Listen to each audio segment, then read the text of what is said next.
El programa Rebobinando vuelve a sus pantallas en una edición especial para recuperar del archivo de nuestra televisión el programa 25 años de Ayuntamientos Democráticos, realizado en el año 2004, con la entrevista al que fuera el primer alcalde de la democracia, don Antonio González Manzaneque, que falleció hace unos días. Les dejo con esta entrevista.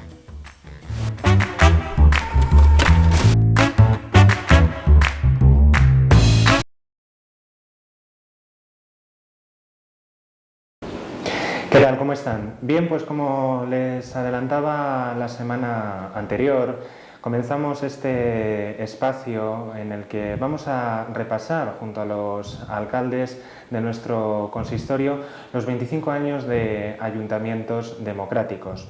1979 es la fecha de inicio y es por ello por lo que hoy tenemos el placer de contar con nuestro primer invitado. Él es don Antonio González Manzaneque. Bienvenido.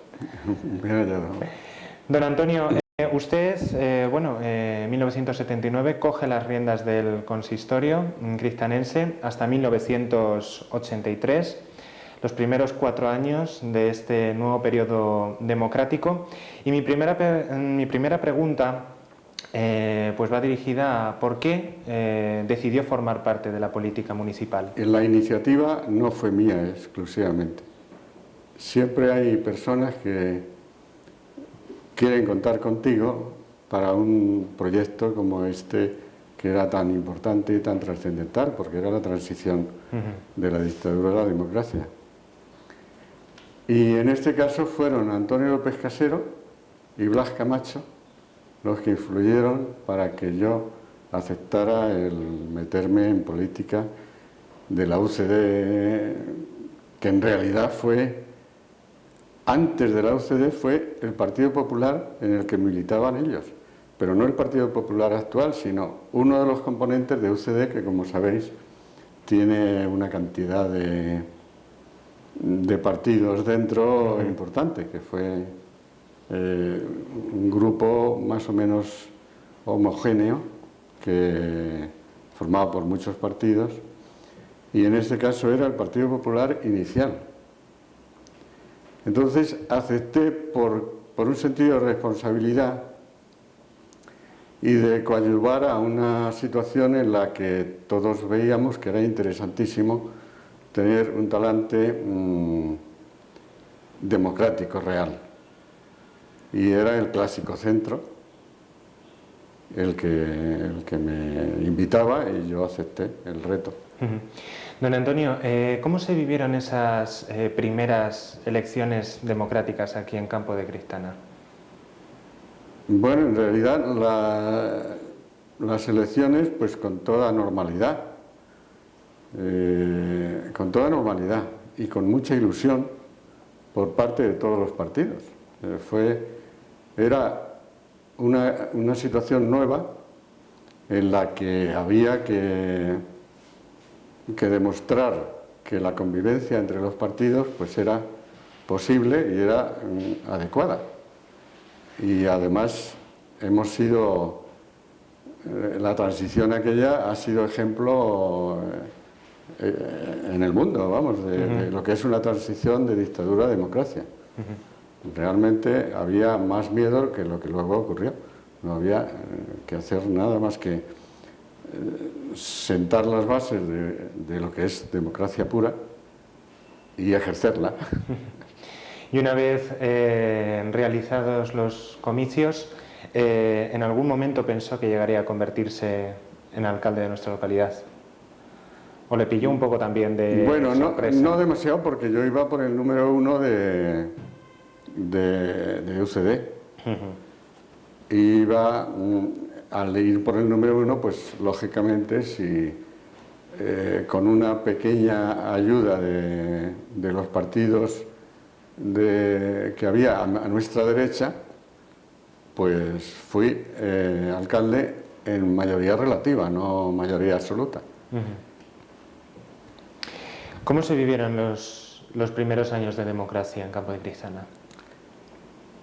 Con una gran ilusión. Los partidos estaban ilusionados por hacer aquello tan noble que era política pura en el sentido de una democracia muy participativa, en cuyo desarrollo hubo muchas situaciones en las que se demostró que se podía contar con todos los partidos. De hecho, hubo una serie de facultades de la alcaldía que no solamente se impartieron para los de mi partido, sino para todos. Todos tuvieron protagonismo y delegaciones de la alcaldía. El Partido Comunista, el PSOE, todos tuvieron una delegación y una responsabilidad. Y eso yo creo que fue muy, muy agradable, porque ahora sería imposible, puede ser, porque hay una situación más enconada entre los partidos y eso sería imposible, pero aquí tenía responsabilidades importantes. Bien, ¿cómo cambió su situación una vez que llega a convertirse en el primer edil cristanense? Supongo que, bueno, tendría que compaginar también el trabajo con este cargo, ¿no? Sí, porque además fue un periodo en el que tuvimos el detalle, la corporación íntegra, de no percibir ningún dinero por el trabajo. No es que fuera excesiva, es que queríamos hacer algo y había muy poco dinero, venían asignaciones al pueblo muy pequeñas y para hacer algo teníamos que gastar ese dinero que hubiéramos podido cobrar en nuestro trabajo, pero que tuvimos ese detalle porque era verdaderamente angustiosa la situación económica de asignaciones para el pueblo y para no subir impuestos y tal. Bueno, pues de momento vamos a estar sin cobrar. Es verdad que eso se podía hacer entonces porque solamente había 3-4 horas de gestión, no había las necesidades que hay ahora, los servicios que hay ahora, el dinero que hay ahora para gestionarlo. Entonces era una situación inicial un poco de carestía, de problemas importantes de falta de dinero. Porque yo soy hombre de empresa y toda la vida he sido así. Y la empresa más importante de este pueblo es el ayuntamiento. No digo yo, quizá económicamente, ahora sí, antes no lo era. Pero una cosa es el beneficio y otra cosa es la rentabilidad socioeconómica de un pueblo. Porque claro, eso es, quien más puede hacer por un pueblo es un ayuntamiento. Y yo traté este ayuntamiento como una empresa. Entonces, no hay duda que el hacer una calle mejor y más barata no tiene partidos políticos, ¿no? Es una cosa técnica que hay que abordarla de una manera o de otra. Yo echo de menos ahora el que no se dice a lo que el adversario político hace, no se dice cuando ha sido bueno aplaudirlo. Y entonces podríamos creer que cuando dicen malo a todo, pues no es creíble, porque hacen cosas bien el adversario y otras cosas mal. Aquí, en esta corporación, pues ha habido momentos en que en un pleno la menor representación, que era de Manuel Lucendo, era el Partido Comunista, en una ocasión hubo allí una idea que surgió en el pleno que yo mismo consideré que era mejor que la que habíamos propuesto. Y bueno, no me dolieron prendas en decir, perdón un momento, si os parece, dejamos esto sobre la mesa porque la idea que ha dado Manuel Lucendo es mejor que la mía. Y no se le caen a nadie los anillos por decir que la idea de uno es mejor que la del otro. Quizá fue eso lo que sorprendió, don Antonio, ¿no? Pasar de la etapa anterior en la que había gobiernos monocolores a ese pluralismo de partidos en los que, bueno, no siempre la idea de los mayoritarios podía ser la mejor, ¿no? Exacto, y ese es justamente el peligro que tiene el poder. Aquí en este caso era un poder relativo y yo no quiero pensar, si yo hubiera tenido un poder absoluto, a lo mejor habría caído en esa tentación que caen muchos políticos. Sí, sí. Hombre, yo creo que la formación personal del individuo pues hace que ese tipo de cosas, el poder estando pendiente de que no pueda contigo, es algo que hay que tener mucho cuidado con el poder, porque el poder absoluto destruye a la persona que lo ostenta. Y el poder importante pues puede hasta corromper. O sea que es algo que tiene uno que pensar siempre en el aspecto que sea, económico, cultural, ¿verdad? Si uno puede hacer una cosa, pues que tenga la humildad de no ejercer el poder a ultranza. Don Antonio, ¿cómo definiría el espíritu que le movió tanto a usted como a los miembros de la primera corporación democrática? ¿Cómo definirían ese espíritu? Ilusionante, ilusionante. Es algo que efectivamente daba trabajo, un trabajo que aquí en este pueblo no es de extrañar, que hay tantas asociaciones de tantas personas que trabajan aparentemente por nada, porque no, en fin, si empezamos a desarrollar las asociaciones que hay aquí, es increíble lo que hay en este pueblo, culturalmente y socialmente y tal. Bueno, pues la satisfacción de lograr, de crear cosas, eso es algo que no olvida uno nunca. Una persona que haya estado haciendo cosas por el pueblo nunca podrá ser ya lo mismo que antes de hacerlo. ¿Cuáles fueron las primeras dificultades a las que tuvo que hacer frente el nuevo gobierno? Las económicas. Queríamos arreglar calles y no podíamos hacerlo con subvenciones municipales, solamente el municipio ponía el 10% y el resto era aportación municipal. Y el 10% se pagaba los cruces de calles, pero luego la calle en sí la pagaba por metros de fachada cada señor que se hacía. Y no se hacía por obligación, sino voluntariamente. Entonces, eso demuestra que en aquella ocasión el pueblo tenía tanta ilusión como los políticos. Porque, claro, si alguno no podía sufragar aquello, se le daba un crédito a largo plazo, si era verdaderamente... Pero claro, las calles se arreglaron, 51 calles. Por subvención, vamos, por pago de los vecinos. De los mismos vecinos. Y en plan de voluntariedad. Después ya, claro, ha habido mucho más, los presupuestos municipales han crecido de una manera astronómica y se han podido hacer muchas más cosas. Hay un ejemplo que es el alcantarillado,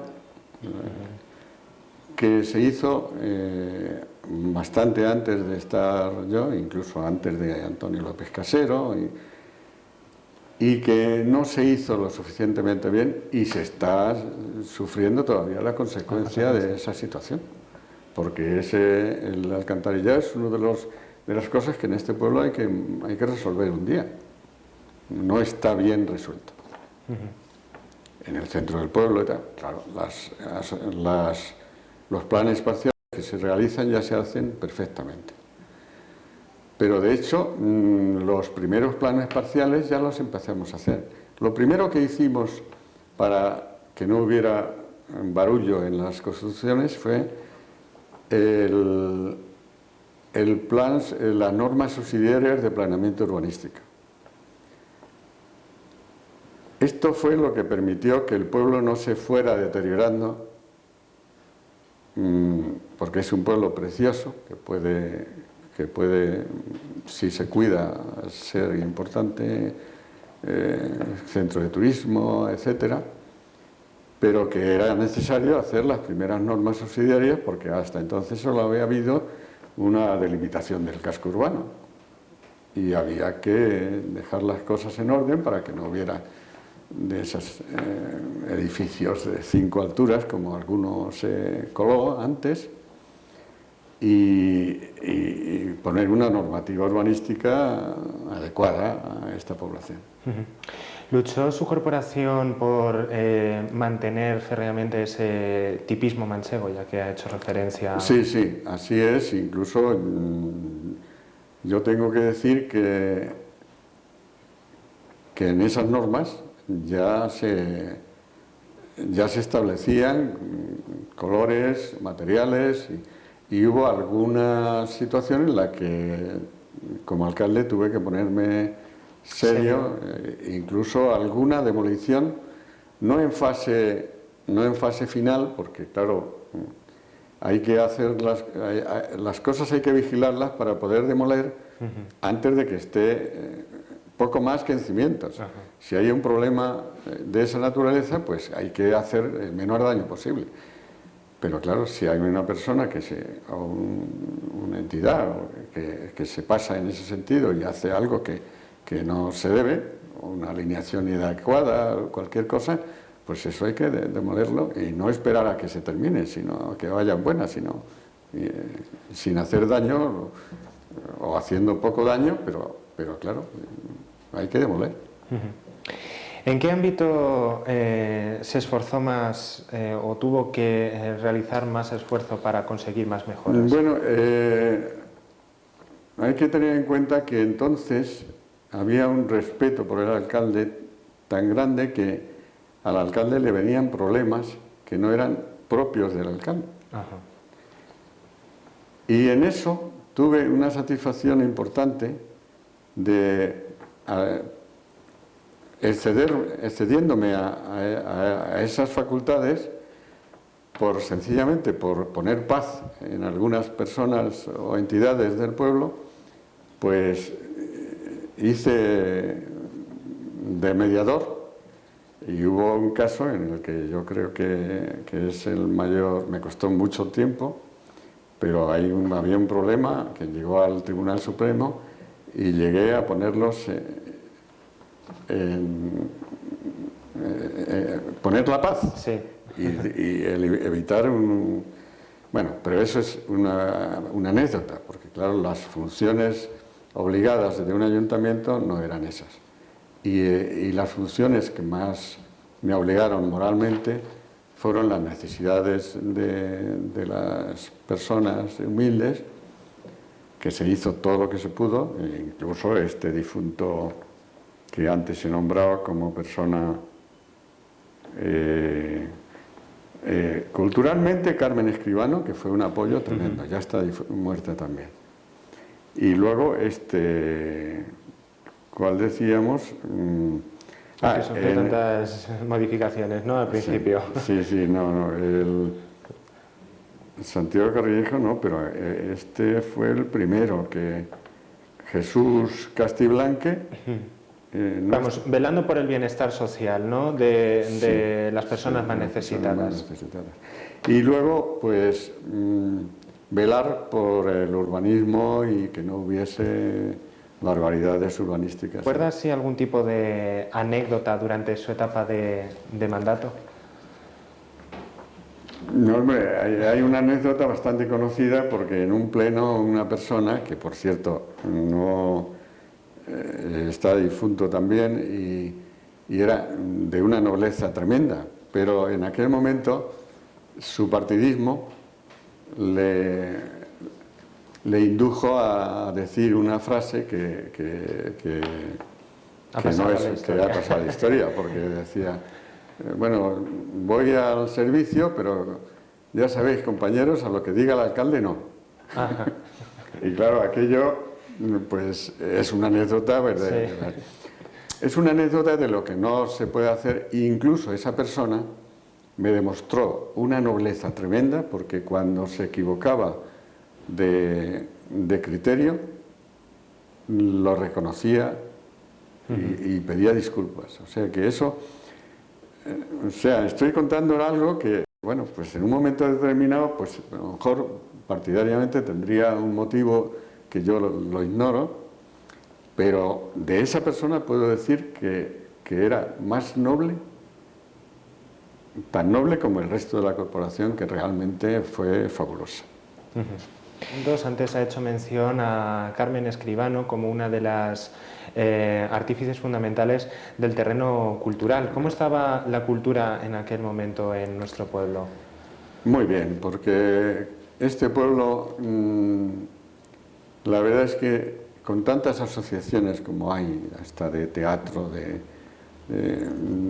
religiosas, de todo tipo, pues bueno, y un ancestro importante cultural, vamos, realmente la biblioteca siempre estaba llena y había ganas de aprender.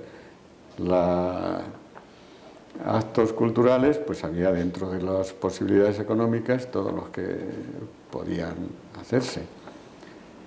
Los festejos, que también es cultura, pues tengo que nombrar aquí a Calonge, a Antonio Calonge, que difunto, pero que hizo milagros con el dinero, con el poco dinero que había, verdaderamente lograba éxitos. Igual había que tirarle entre comillas, del ramal, para que no se fuera del presupuesto, pero ya se encargaba de eso otro miembro de la comisión de festejos que sabía tirar del ramal, que es Ramón Sánchez, el director el actual director del instituto. Y claro, es una persona que hacía un dúo fenomenal. El uno era imaginativo y el otro controlaba los... ¿Cómo se vivían esas fiestas? También predominaba la ilusión generalizada, y eso era lo que distinguía, porque claro, pasa el tiempo y ya la política es un poco más profesional. Aquello era más humano, más abierto, más sencillo, más participativo. Yo lo entiendo así, ¿no? Y en materia de educación, magnífica también. Se hizo, en materia de educación se lograron algo que fue verdaderamente milagroso. El colegio público Domingo Miras. Domingo Miras. Estamos hablando del lado de las pistas polideportivas. ¿Puede ser ese al que haga referencia? Sí. Se hizo con una empresa que era adjudicataria, que a su vez tenía una serie de empresas subsidiarias que le trabajaban. Y en un momento determinado esa empresa pues estaba a punto de la quiebra. Y teníamos la disyuntiva de terminar aquello como fuese o encontrarnos con un colegio extraordinario pero sin terminar, y una quiebra de un constructor crea unos problemas que el colegio lo necesitábamos y había que hacer un milagro, y se hizo. El hecho de construirlo era porque existía mucha demanda por parte de... Sí, faltaban medios, y claro, de hecho el gobierno en aquella época se portó bien y nos dio una serie dentro de las posibilidades que había poco dinero, pero ese colegio fue fundamental para el desarrollo cultural de Criptana. A mí me gustaría también que nos hablara cómo incidió su corporación en mejorar el turismo. ¿Qué turismo existía por aquel entonces? ¿Había muchos visitantes? ¿Qué se hizo por incentivarlo? Bueno, nosotros gastamos bastante dinero en mantener los molinos en activo. En ese tema, Domingo Alberca Muñoz, que probablemente sea de los que más saben en España de molinos, pues era concejal. Y con el poco dinero que había se hicieron verdaderos milagros. Por otra parte, hubo una concesión en aquel momento del Estado español, vamos, del gobierno que existía. Javier Tusell, me parece que era el director general de Bellas Artes, que nos remodeló los molinos, dos molinos, el Infanto y el Burleta. Se acondicionaron y se pusieron en orden, y claro, aquello fue un esfuerzo que también hicimos, bueno, en este aspecto cultural y de turismo, ¿no? Hubo también otra subvención importante para el centro de salud, que ha quedado pequeño, pero vamos, también fue importante. Por aquel entonces. El teatro yo me lo encontré iniciado, con lo cual no se pudo hacer mayor, ya estaba iniciado, pero vamos, se terminó y bueno, quedó bastante digno. Sin embargo, era pequeño, como sabemos todos, pero vamos, ya estaba iniciado. Don Antonio, ¿de qué se siente más orgulloso de su labor como alcalde? Y allí, en la época de alcaldía, yo aprendí de la gente humilde mucho. Siempre lo digo, que la gente humilde me ha enseñado más que otras personas que podrían haber, porque la cultura de Criptana es relativamente aceptable, pero el sentido del ridículo y la sensibilidad del criptanense y la inteligencia natural es mayor que la media, lo atestigo. Y eso, vamos, eso es mayor orgullo que encontré, porque yo tampoco vivía en Campo de Criptana cuando vine a la política, vivía en Socuéllamos antes.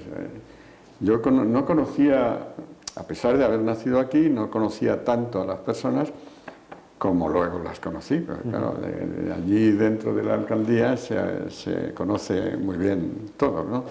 Vamos, pero que desde el primer momento siempre intentó mantener ese vínculo de los ciudadanos con usted, que fueran los ciudadanos los que se acercaran a la alcaldía y les pusieran también problemas. Y la viceversa, ¿no? Porque nosotros, vamos, concretamente, en Los Molinos, ahora mismo me dicen, oh, ¿cuántas veces venía usted por aquí? Las familias entonces eran prácticamente cuevas, después ya se han modificado en viviendas, pero eran las cuevas. ¿Sí? Y las personas aquellas, yo creo que se vieron muy arropadas con mi gestión. Ya lo comentábamos la semana pasada, que vamos a hablar también con los que fueron alcaldes pedáneos en su época de Arenales de San Gregorio. ¿Qué relación fue la que desde el consistorio de aquí de Campo de Criptana se mantuvo con la entonces pedanía de Arenales de San Gregorio? Pues muy buena relación. Yo Arenales de San Gregorio siempre lo he considerado un núcleo de población muy solidario y muy interesante, porque es un núcleo en el que se vive muy bien. Y las fiestas de allí siempre han sido muy apoyadas. Nosotros apoyábamos todo lo que podíamos al núcleo de población de Arenales, pero cuando hablaran de independizarse, que todavía no lo tenían muy claro, yo les animaba, porque claro, veía que aquellos podían funcionar cómo funcionan de hecho, que son, vamos, con ese alcalde que tenían, que tienen ahora, que es maravilloso, que fue también aquí concejal, vamos, le alabo, yo alabo lo mismo al de mi partido que el de los otros partidos. Sí, sí, sí. El que es bueno y se ha acabado. Y se acabó. ¿En qué aspectos intentó mejorar esa pedanía? ¿Estaba muy abandonada o intentó mejorar algo? Se puso el alcantarillado completo de la pedanía, que no estaba. Y bueno, se arreglaron las carreteras, la curva que había de la Renfe, aquella que era peligrosísima, del puente se mejoró, no lo suficiente porque ahora hay que hacerlo otra vez. Pero vamos, dentro de los medios que había y de las subvenciones, pues se hizo todo lo que se pudo. Bien, en 1983 se celebran nuevos comicios. Usted se presenta en 1983 también sí. A reelección, no sale elegido. ¿Eso le lleva a abandonar la política o continúa formando parte? No, continué formando parte hasta que, por la muerte de mi hermano mayor, tuve que dejar la política porque tuve que asumir la presidencia de la empresa y tal. Fue eso lo que... Sí. ¿Sintió en algún momento ganas de abandonar su puesto, don Antonio? No. ¿No hubo nada, ningún problema a lo mejor que dijera usted, a esto no puedo hacer frente? No, porque toda la corporación había discusiones políticas, como no tantas como ahora, pero las había, y al final pues teníamos no sé, el detalle de que cuando nos convencía el adversario, pues decíamos, oye, tú tienes razón, y el otro hacía lo mismo. Entonces, eso es lo que distingue y lo que, claro, yo me llevo, ahora mismo veo a cualquiera de la corporación de aquellos que quedan, desgraciadamente, pocos, y sean del partido que sean, pues nos apreciamos. ¿Sigue actualmente o siguió en su época ligado a algún tema de asunto político o se desvinculó ya definitivamente? Bueno, no, yo lo último que tuve fue, primero fui el primer secretario de las primeras Cortes de Castilla-La Mancha. El nombramiento estuvo en el Boletín Oficial del Estado y tal, pero a lo poco tiempo triunfó por mayoría el PSOE y cambiaron, como lógicamente, de eso. Pero realmente después ya al morir UCD yo no estoy afiliado a ningún partido. Ha quedado más o menos como un independiente, ¿no? Exacto, pero sin ejercer en política porque ya tengo mucha edad, pero aunque estoy jubilado, pero tengo una empresa que me ocupa el tiempo, y que gracias a eso, porque yo creo que las personas mayores envejecemos menos si estamos ocupados. Hoy en día, un día en la vida de don Antonio González. Yo siempre digo que el que hace lo que le gusta, pues es feliz. Desgraciadamente, si hay alguien que no le gusta lo que hace, pues no lo pasa bien, seguramente. Pero yo tengo la suerte de hacer algo que me gusta. Por tanto, el día lo tengo absolutamente ocupado. Si mi mujer, que también es la persona que es una especie de apóstol de la recuperación, de la belleza, de la recuperación de mueble antiguo, de manualidades y tal, que también con 1000 años como yo, pues ha creado una empresa que también le ilusiona. Pues bueno, ya está la hija que la ejerce y en fin, siempre pensamos que nuestras actividades las van a desarrollar los hijos y que les va a gustar también, y efectivamente en este caso también lo hacen. Mis viajes están fundados en esa empresa, porque claro, yo al jugar a las casitas aquí, pues también juego en el sur y en el Socuéllamos y tal, pues claro, eso ocupa, porque las gestiones con los municipios, con las comunidades autónomas, pues son laboriosas y lentas y llevan mucho tiempo. Y en eso estoy. Muy bien. De lo que va a ser para todos nuestros entrevistados, pues un recuerdo que pido que abra ante nuestra cámara. Es simplemente pues un diploma en el que reconocemos su labor como alcalde al frente del ayuntamiento. Usted fue, bueno, pues ese precursor de los ayuntamientos democráticos, que es lo que conmemoramos Sí, hoy, esos 25... el primer alcalde de la democracia española última. Esos 25 años. ¿Ah, sí? Simplemente para que tenga un recuerdo equipo de Cristana Televisión, Antonio González Mazareque, en reconocimiento de su labor como alcalde de esta villa, en conmemoración del 25 aniversario de la Constitución de Ayuntamientos Democráticos. Muy bien. Bueno, la Constitución fue anterior, ¿eh? De ayuntamientos democráticos, es lo que... Sí, no, pero en realidad hace más de 25 años, ¿eh? No, 79, 2004... Del 79 al 2004. Nos centramos en los ayuntamientos, no en la Constitución, don Antonio. Sí, de acuerdo. Sí. Bueno, pues que verdaderamente lo dicho, que ha sido un verdadero placer hablar con usted. Espero que se lo haya... Para mí hablar con vosotros y bueno, aportar el recuerdo de una situación que fue ilusionante, nada más. Muy bien.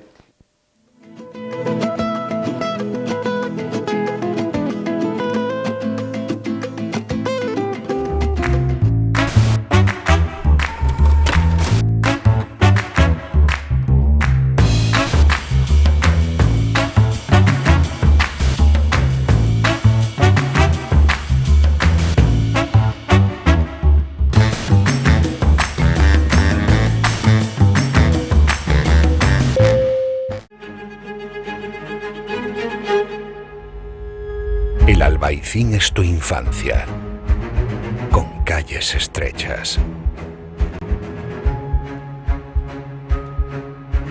La juvenil belleza del azul y de la cal, con vida en tus entrañas.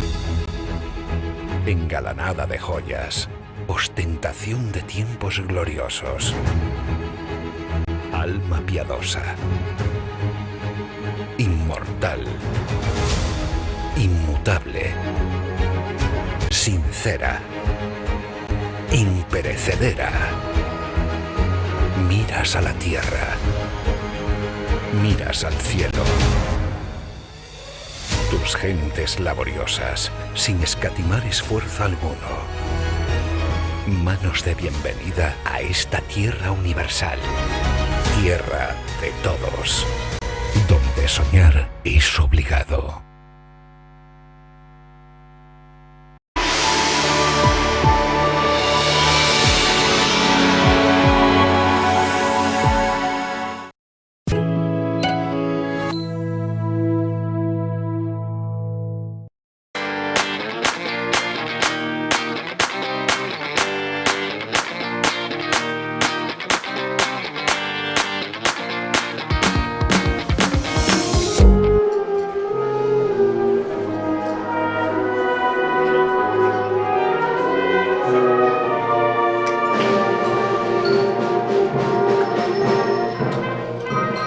De hecho, voy a sacar a 2 voluntarios.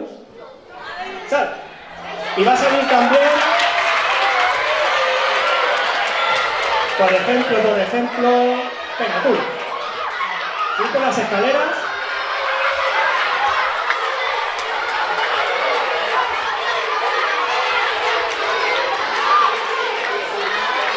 Silencio. A ver, que yo no sé cómo se llama, les voy a preguntar cuál es el nombre. A ver, ¿tu nombre es? Blanca. Bienvenida, Blanca. Ali. Bienvenido. Pues mirad, nuestros compañeros van a venirse por aquí atrás y se van a poner al lado de la percusión. O ellos van a indicar qué instrumento tenéis que tocar. Vamos a tocar un pasajito y tenéis que tocar cuando yo os haga así. Si lo hacéis bien, os contratamos. Si no, os echamos del teatro. Adelante. Juan, ¿os indica qué instrumento tocáis? Bueno, y al resto de compañeros y compañeras, si lo hacen bien, les aplaudimos. Yo estoy seguro que lo van a hacer bien. Y si lo hacen mal, pues les aplaudimos también, porque hay que tener mucho valor para salir aquí a tocar un instrumento sin haberlo tocado nunca. Vamos a ver qué tal lo hacen.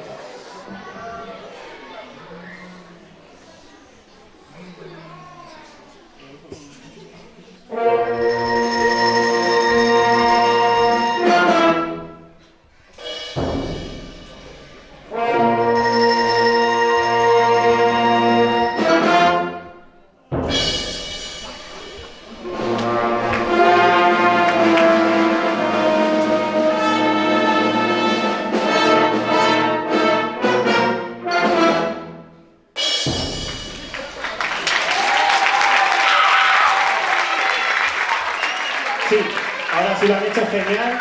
Les damos un fuerte aplauso. Muchas gracias por subir. El año que viene los tenemos en la banda juvenil, seguro. Muy bien. Genial.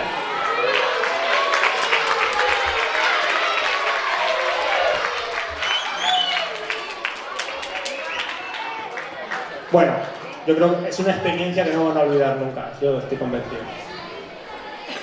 Y continuamos, falta lo más importante, bueno, lo más importante, falta esa persona que hace que todos estos instrumentos suenen juntos, suenen afinados, suenen equilibrados, el que busca y les da las partituras, es la figura de él, que soy yo, y no veáis cómo me respeta esta banda.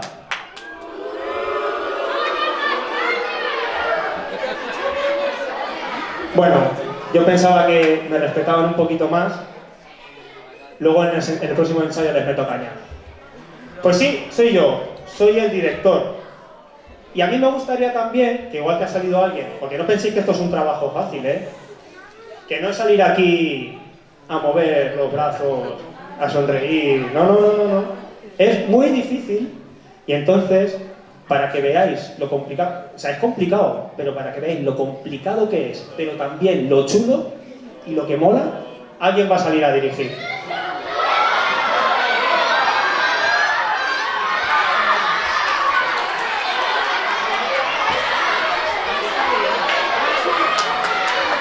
Bueno, le damos un fuerte aplauso.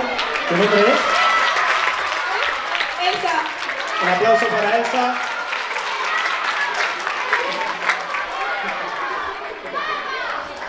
Mira, Elsa,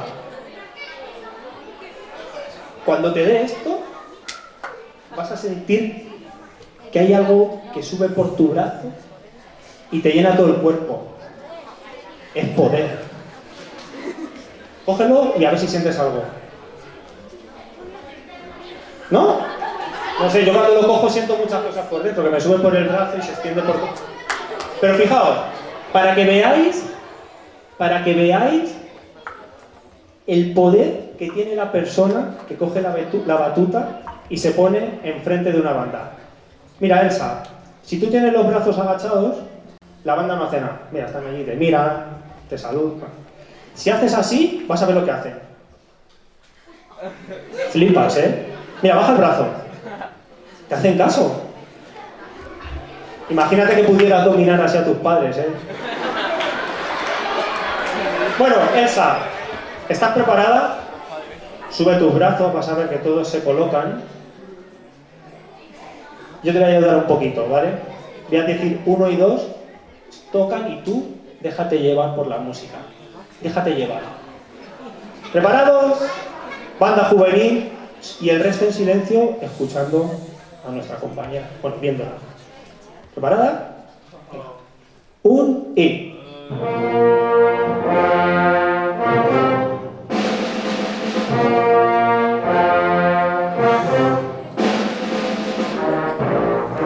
A ver, un momentito, vamos a echarle una mano a Elsa.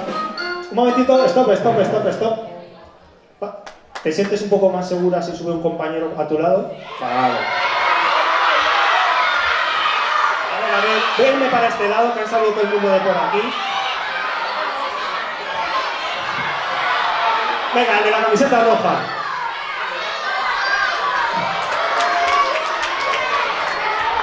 ¿Cuál es tu nombre? Hugo. Bienvenido, Hugo. Bueno, a ver. La banda va a sonar. La banda suena y vosotros moved los brazos intentando dirigir la música. Hay que probar, si no lo habéis hecho nunca. Entonces no pasa nada. Lo intentáis un poquito y sentís el poder y la energía que se cuece aquí en el escenario. Venga, ¿estáis preparados? Yo me voy para allá para que vean que vuestros compis. Si la batuta tiene demasiado poder para ti, Elsa, se la puedes dejar a Hugo o la vais turnando. Tú no te preocupes. Venga, ¿preparados? Los dos. Y...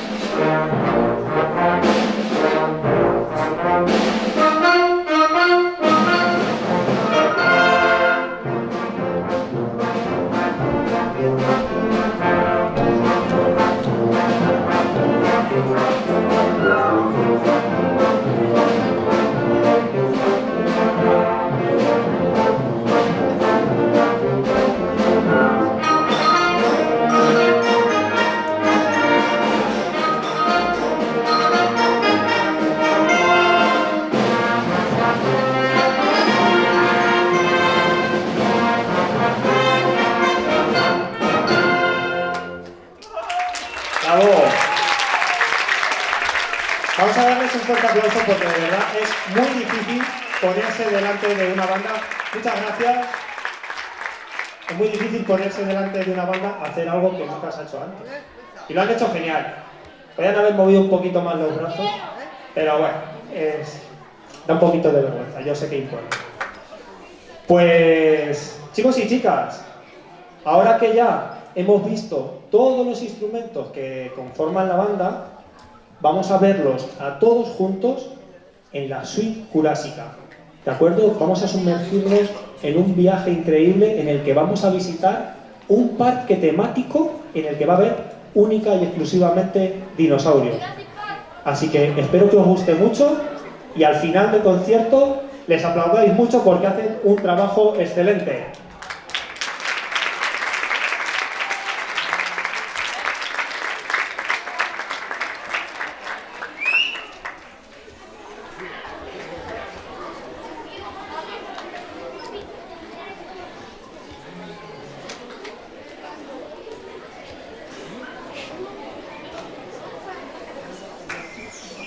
Sí, tienes que darle aquí, al 10. Aquí, sí. Ay. Chicos, tenéis que sintonizar el canal 10 para escucharme. ¿Podéis oírme todos bien? Bien, comencemos. Hace 65 millones de años, los dinosaurios dominaban la Tierra. Triceratops, brontosaurios y otras criaturas enormes vivían, cazaban y prosperaban en paraísos tropicales a lo largo y ancho del planeta. A pesar de haber desaparecido a causa de la implacable fuerza de la naturaleza, estos seres dejaron sus huellas en la imaginación de niños y adultos. Con el siguiente viaje musical os invitamos a descubrir el tamaño, grandeza y majestuosidad de estos saurios. Abriendo puertas del parque. Rápido, monten al coche y abróchense el cinturón. Las puertas se están abriendo. Y nos encaminamos hacia el primer dinosaurio. Puerta abierta.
muerden?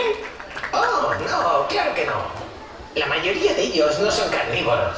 Además, el parque está protegido con una valla electrificada, por si fuese poco. Bien, si miráis todos a mi izquierda, podréis contemplar al brontosaurio. El brontosaurio era uno de los mayores dinosaurios que han existido. Caracterizado por su enorme cuello, este lagarto podría llegar a medir desde la cola hasta su cabeza 22 metros y pesar en torno a 15 toneladas.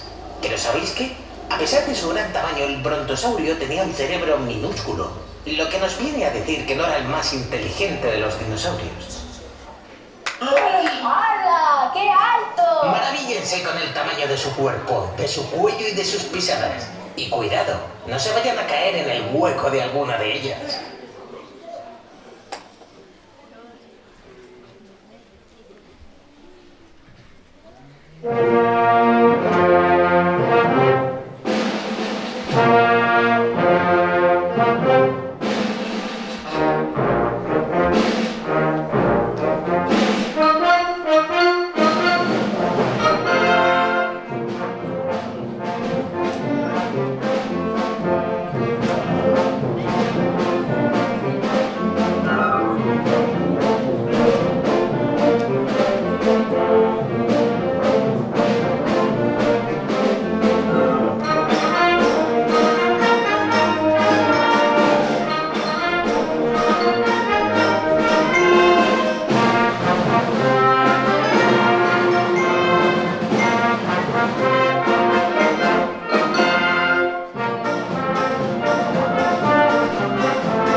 Triceratops o dinosaurio de 3 cuernos, perteneciente a la familia conocida como ceratopsianos. Los triceratops eran robustos como los actuales rinocerontes, pudiendo llegar a pesar entre 8 y 9 toneladas. Ese es el que se caga en la peli. Echa una silla que parece una montaña. Niños. Característicos por sus 3 cuernos, uno en el hocico y 2 en la frente, el siguiente movimiento en compás de 3/4 hace un guiño a esos grandes saurios, que pastando por las praderas norteamericanas a ritmo vivo y alegre, podría parecer que estuvieran bailando un vals.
Si hubiesen existido unas olimpiadas de dinosaurios, los del siguiente grupo habrían sido un equipo repleto de Usain Bolts, aparte de los más letales.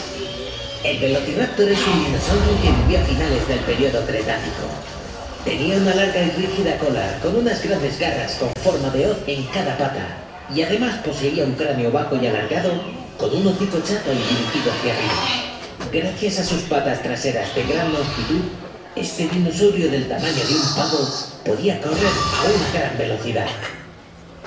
Así que vigilad bien vuestros bocadillos, porque si os descuidáis en un abrir y cerrar de ojos, me temo que no habrá pulgar que valga.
Sea el mayor carnívoro de la historia. Con esas grandes, potentes y feroces mandíbulas, era capaz de cazar cualquier presa. Por si acaso, le rogamos que no se acerquen a la valla ni echen comida al tiranosaurio. No son muy de risquetos, precisamente. Pero escuchen al carnívoro bípedo con un cuerpo, cabeza y cola enormes y extremidades superiores desproporcionadamente pequeñas. Ha sido el animal más temible y feroz que ha habido en la Tierra.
El pterodáctilo es un reptil volador que data de finales del periodo Jurásico y cuyas alas estaban formadas por una membrana de músculos y piel que se extendía desde su alargado cuarto dedo hasta sus miembros posteriores.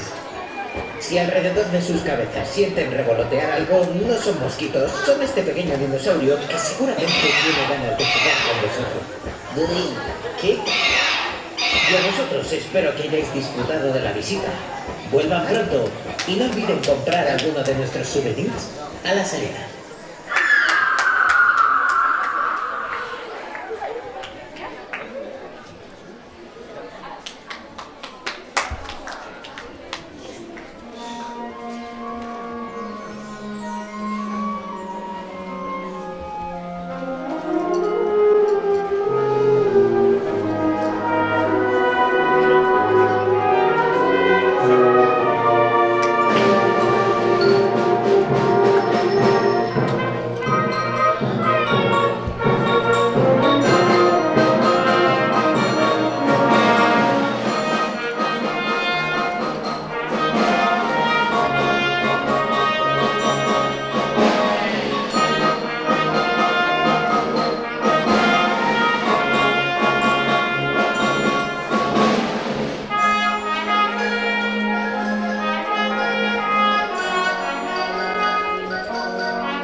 Así que, nada, muchísimas gracias a todos los colegios por venir. Espero que hayáis disfrutado.